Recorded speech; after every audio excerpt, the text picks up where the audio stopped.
Hello and welcome to the video. My name is Shaden and I am once again in the voiceover to bring you another episode in the ongoing series of I try to hotlap every street circuit in Forza Horizon 5. And today we are on the Chihuahua circuit. One of the most technical tracks in the game, I believe. And by technical, I mean it has a hairpin. And this corner is a bit complicated. And the way out of it too.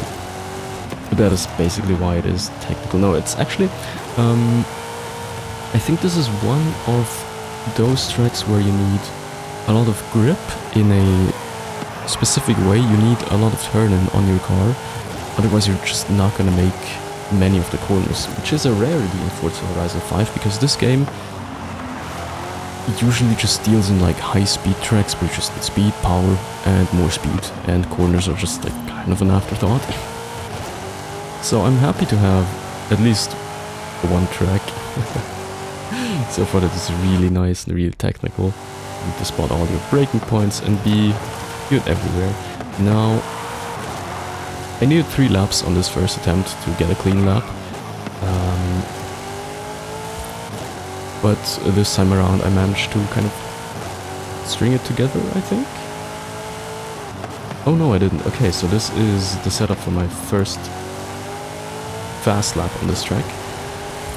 Against this Diablo, I believe. I think I tweaked the settings on the tuning just a teeny tiny bit so I can get more turning. Maybe that comes later, I don't quite remember. But anyway, onto the straight towards the hairpin. Do I spot my braking point? Yes. Down to first because we need all the rotation we can get. Early in the power I actually spin up my rear wheels to get more rotation, because I just don't have any. And through here I am brave, but not too brave on the throttle.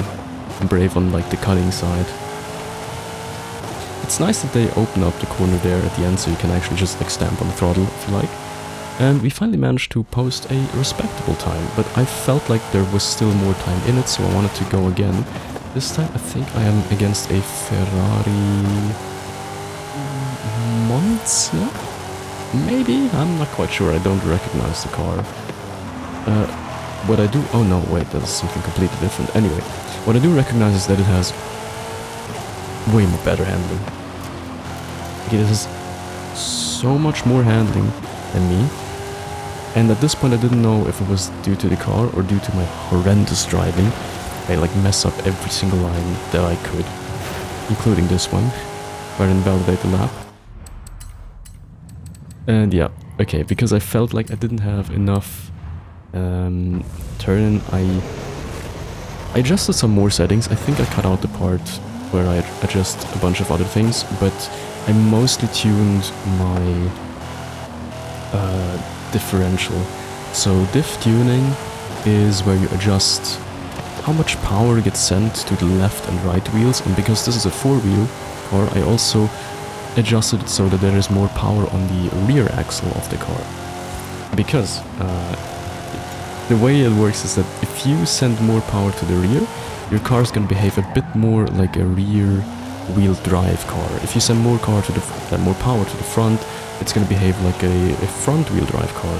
And front wheel drive cars are generally a bit understeery. Rear wheel drive cars are generally a bit oversteery on power, like on throttle application.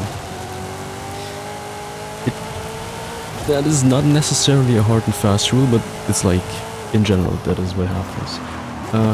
So I sent a bit more power to the back, that I have more rotation on power, and I also adjusted the way both axles behave and how they lock up in order to like help myself turn the car on power more. And as you can see, it's working.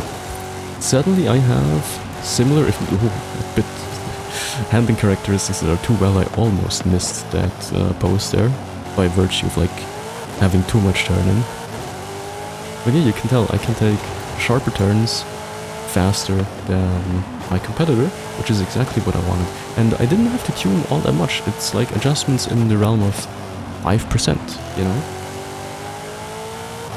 But still, the handling feels so much better. It's like still the same car, it just feels a bit better. But it nets me an improvement of 0.3. And as I astutely called it, I think that is good enough. It was actually good enough for a top 1% time, so we are well above our target of top 5%.